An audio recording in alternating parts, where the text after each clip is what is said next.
Welcome to the Covert Narcissism Podcast. I'm your host, Renee Swanson. I am not a therapist, and you are not a victim. Are they born this way, or did they learn to be this way? Where in the world did all of this narcissistic behavior come from? Welcome back to the Covert Narcissism Podcast, where we talk about the hidden, confusing, and all too often misunderstood world of covert narcissism. Today's episode tackles one of the most common questions that I get. Is narcissism something you're born with, or is it something that's learned? And the answer, like most things in psychology, is both simple and complex because the answer is both. Let's dive in. Let's start with the nature side, what we're born with, what we often refer to as temperament or biological predisposition. You see, some people are naturally more sensitive and some less.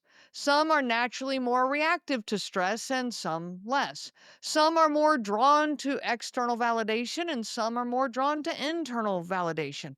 In and of themselves, none of these are bad traits. In fact, they are often connected to our level of creativity, analytical, the analytical side of us, empathy or motivation and drive. It's connected to who we are. But when those traits, whatever those traits are, when they meet an unsafe or emotionally neglectful environment, that's when there's a problem. You see, these traits can then become the breeding ground for narcissistic defenses. Narcissism is a defensive mechanism, it's a response to an unsafe environment or a perceived unsafe environment. You see, it's an unsafe environment when you are a child under a narcissistic parent, but it is a perceived unsafe environment when you are in an adult relationship and it's like a healthy and safe relationship, but something happens that resembles your childhood. Let's look at an example. A child who is naturally sensitive and emotionally tuned in may learn very early that vulnerability is dangerous. Maybe they were shamed for crying. Maybe they were ignored when they were scared. Maybe they were only praised when they performed well. So that sensitivity, that emotionally tuned inness that we might look at as a strength, it's a natural emotional radar becomes a liability. And so for the child, they learn to shut it down because every time they cry, they're shamed. Well, their tears might be fine. It's an emotional sensitivity, but instead they get shamed for it. So they shut it down because that's not safe. So they learn to perform instead. They learn to protect themselves. And in order to protect themselves, they create a false self, a mask. And that mask might look confident and charming and in control, but it's often built on quicksand. Their good traits from birth, these personality traits, are flipped against them and they shut it down, putting reactions and defenses in its place. Sound familiar? Many survivors of narcissistic abuse voice this. Their good traits were used against them, so they replaced them with callous reactions. Then they find themselves questioning if they're the narcissist in the relationship because you take your good traits that are being abused and manipulated and you replace them with narcissistic survival responses. So yes, there is a nature piece at play here. We are born with tendencies towards, people pleasing and sensitivity or standing up for ourselves more and self care. We're born with these predispositions, but nature alone does not explain narcissism.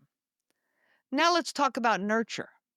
What someone experienced, especially in childhood, what they grew up with. Many narcissists were raised in environments that were emotionally unsafe, chaotic, controlling, dismissive. Maybe one or both parents were narcissists themselves. And this is the key that I want you to hear. Narcissism is often, not always, often a response to narcissism. When a child grows up being manipulated, ignored, controlled, and used for emotional supply, They learn to adapt.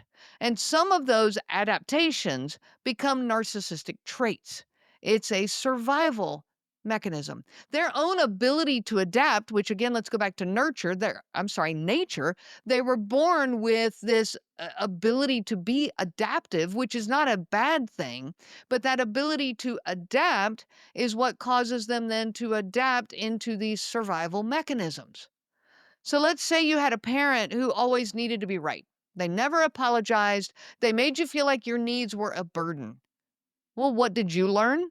You learned to either shut down or to fight for your space. You learn to protect your ego.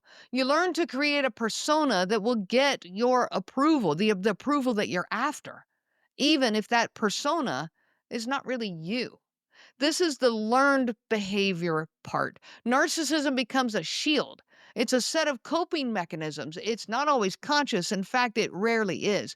Most of the time, this remains subconscious. And in this subconscious state, out of awareness, which this is a large part of why it wreaks so much havoc on future relationships.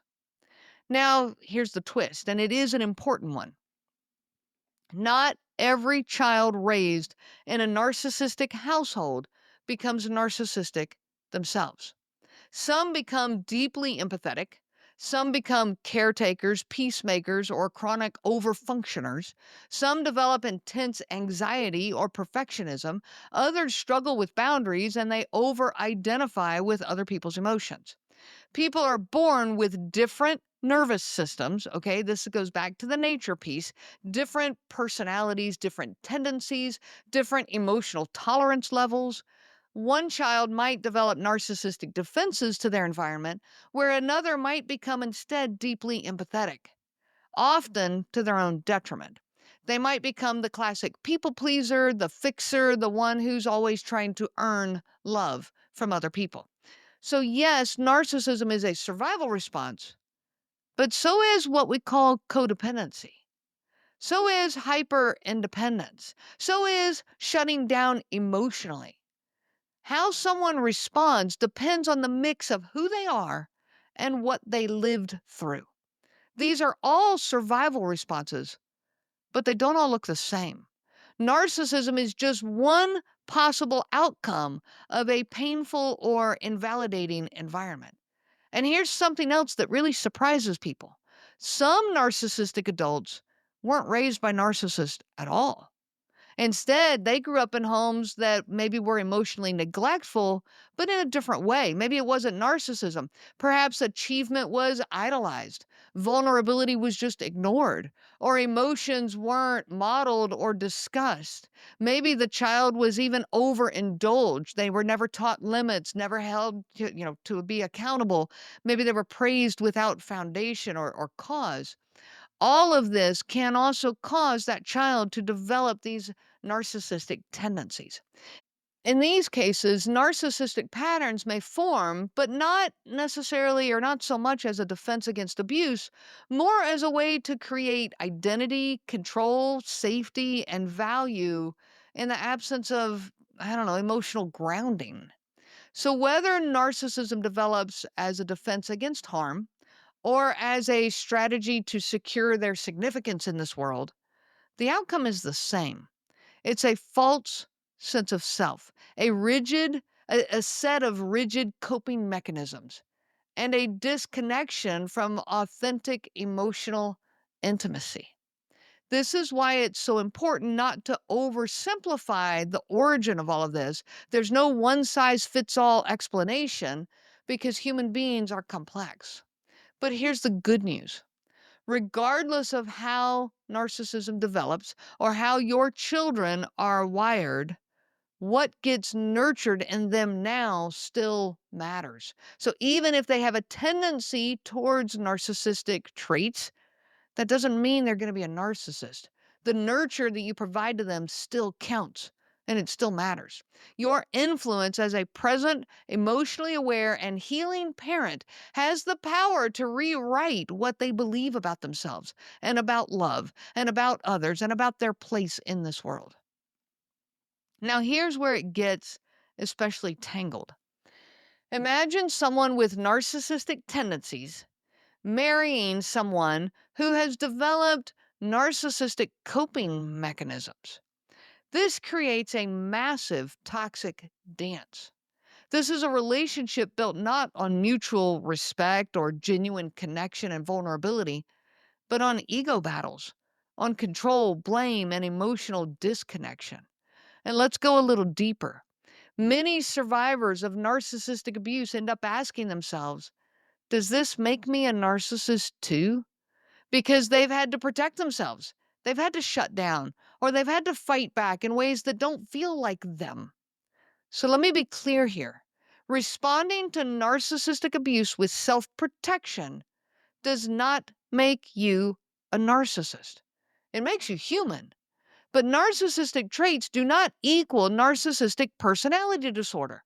There is a difference between the traits or the tendencies and a pervasive, rigid pattern of behavior that lacks empathy, vulnerability, accountability.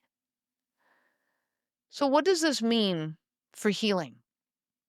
If you are listening to this and wondering whether someone you know was born a narcissist or became one, it's important to remember this. The why they are a narcissist does not change the impact of their narcissism.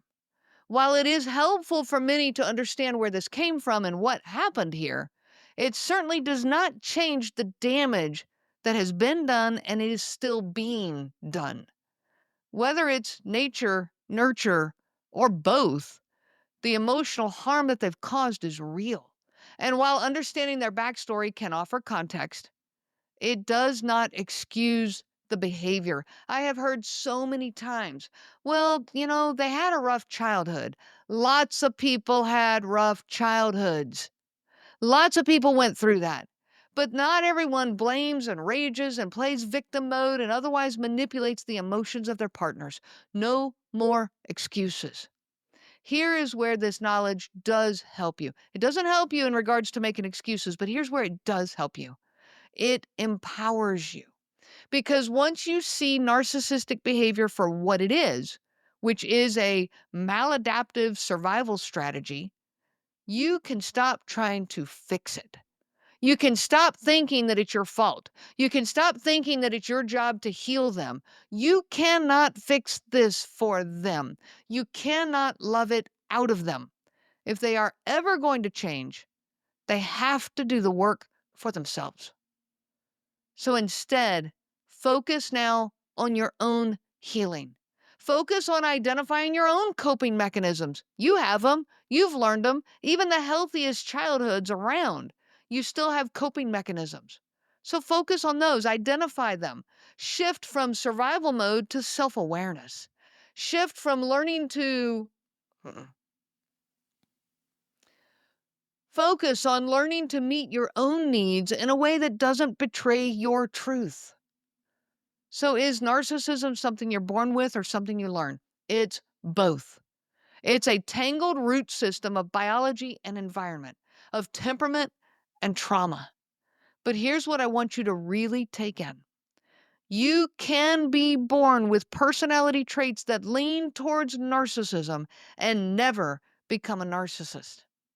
Because self-awareness, healthy relationships, emotional growth can interrupt that trajectory.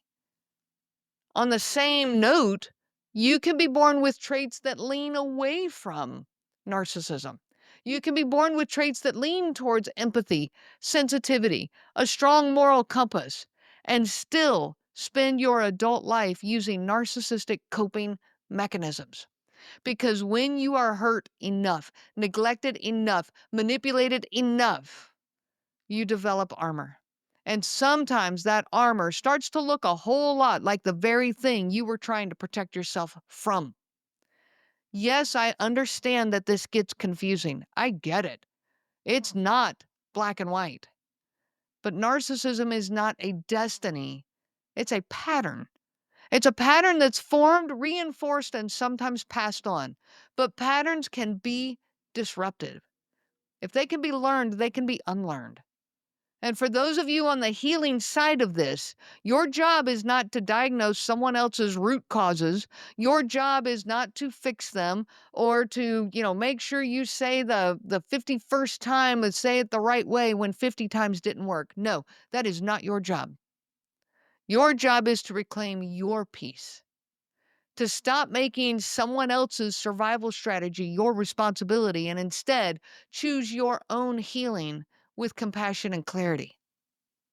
Now, if this episode resonates with you and you're ready to dig into your own healing, not just their behavior, but your own healing, check out my coaching programs at covertnarcissism.com. I have been blessed to be able to help so many people get through this. So whether you're still in the relationship or already out, you don't have to do this alone. I ask you to help me continue this mission of spreading awareness to our world. Be sure to subscribe or share or leave a review. All of that helps others to find this content too. Your story matters and so does theirs. Our healing as a community is so worth it to this world. I wish you so much peace on that journey of healing.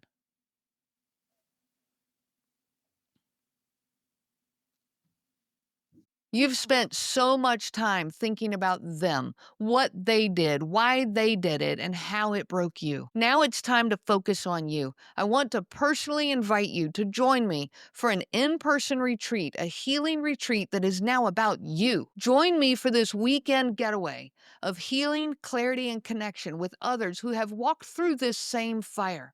It's time to lay it down, to breathe again, and to feel safe in your own skin. We keep it small, just 12 women, so it stays intimate, powerful, and personal. Go to covertnarcissism.com/retreat to claim your spot.